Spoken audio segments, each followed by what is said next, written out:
Berbicara tentang tebu. Tebu itu bukan tanaman asli Nusantara loh. Kalau tidak salah dia itu berasal dari Papua Nugini dan India. Dari sana dia menyebar ke belahan Asia melalui jalur perdagangan. Kalau di Nusantara sendiri, catatan tertua tentang keberadaan tebu itu sekitar abad ke-8 hingga ke-9 Masehi. Bersamaan dengan masuknya pengaruh perdagangan India ke Nusantara ini.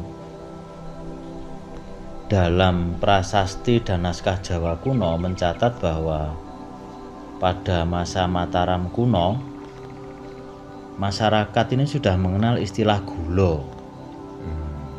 Walaupun pada masa itu tebu belum jadi komoditas umum, melainkan hanya tanaman sampingan. Dari arkeologis itu juga ada beberapa relief candi itu yang menggambarkan aktivitas perdagangan hasil bumi. Salah satunya ya tebu ini. Karena tebu ini ketika kerajaan Majapahit sekitar abad ke-13 sampai 15 ini sudah dikenal. Jadi ya sinaoso tebu ini bukan endemik Nusantara, tapi dia sudah dikenal lama sekali. Apalagi sekitar abad ke-17 VOC mulai memperkenalkan pengolahan tebu dengan teknik baru. Makanya akhirnya tebu ditanam secara luas di pesisir utara Jawa, Surabaya, Pasuruan, Semarang, Cirebon. Ini mulai digalakkan penanaman itu. Dalam catatan itu menunjukkan bahwa pada tahun 1930-an itu terdapat lebih dari 200 pabrik gula di Jawa ini. 200 pabrik gula. Jadi luar biasa, Jawa ini luar biasa. 1930-an itu ada 200 pabrik gula di Jawa. Niku bisa kok terbukti niku banyaknya rel kereta api itu yang untuk pengangkutan tebu sampai ke pabrik-pabrik itu banyak sekali niku peninggalannya. Distribusinya Bahkan sebelum Perang Dunia II, ekspor tebu dari Jawa itu menyumbang 20% kebutuhan gula dunia. Bukannya luar biasa. Ya walaupun sebelum ada tebu berkembang pesat, masyarakat Jawa ini sudah memiliki sumber manis yang alami yang lebih tua, yaitu ya gula kelapa atau gula Jawa.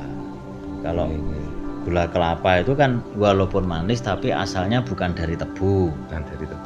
Ya podo-podo legine, tapi kalau gula Jawa ini berasal dari nira atau legen itu. Dari pohon kelapa atau pohon aren yang disadap.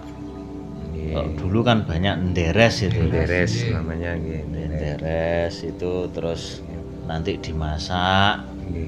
Terus dicetaki pakai batok. Gula kelapa.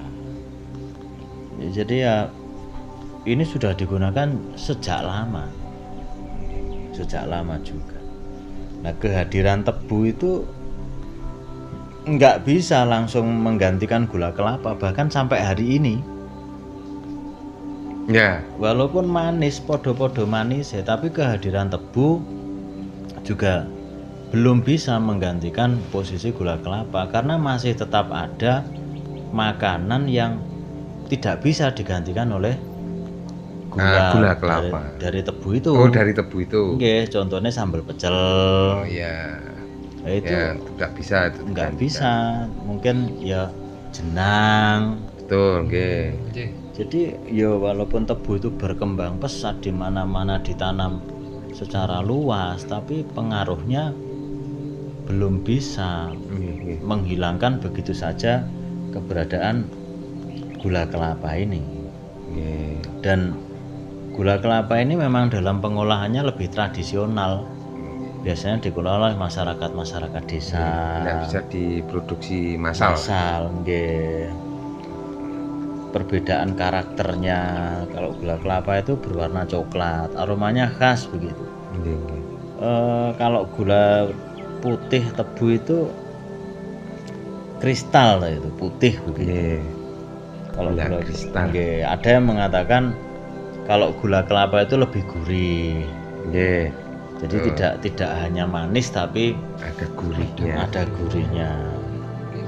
Makanya gula kelapa itu menjadi identitas lokal yang melekat dalam kuliner-kuliner tradisional begitu nggih. Buat jenang, Nggih. untuk apa ngarani juruh itu. Juruh. Nggih, buat dawet gitu. Makanya di Jawa itu ada filosofi yang mengatakan urip kudu manis gitu nggih. Artine ojo mbesengut, ojo kecut. Ngono nggih. Nggih, nggih. Ngadepi wong mbok ya sing manis. Sing manis. Ya sing manis, ojo kecut. Makanya ya orang Jawa memang tidak bisa dilepaskan dari gula. Gitu. Atau ya yang manis-manis itu tadi. Nggih. Nah, contohnya lagi kalau tebu itu belum bisa mengambil alih sepenuhnya gula kelapa, ya contohnya dalam ritual pengadaan jenang sengkolo. Nggih. Itu kan tetap menggunakan gula kelapa. Kelapa. Nggih. Gula kelapa. Ya tebu dan gula itu membawa dampak ekonomi yang sangat besar sekali. Besar. Di masa kolonial Jawa menjadi pusat industri gula dunia itu tadi. Jadi ya ini tidak hanya sekedar tentang tebu, tapi juga berkembang menjadi jalur kereta api tadi. Nggih. Jalur kereta api, pelabuhan, juga menyerap tenaga kerja yang banyak. Yang banyak. Sampai hari ini. Nggih, terus. Sampai hari ini. Jadi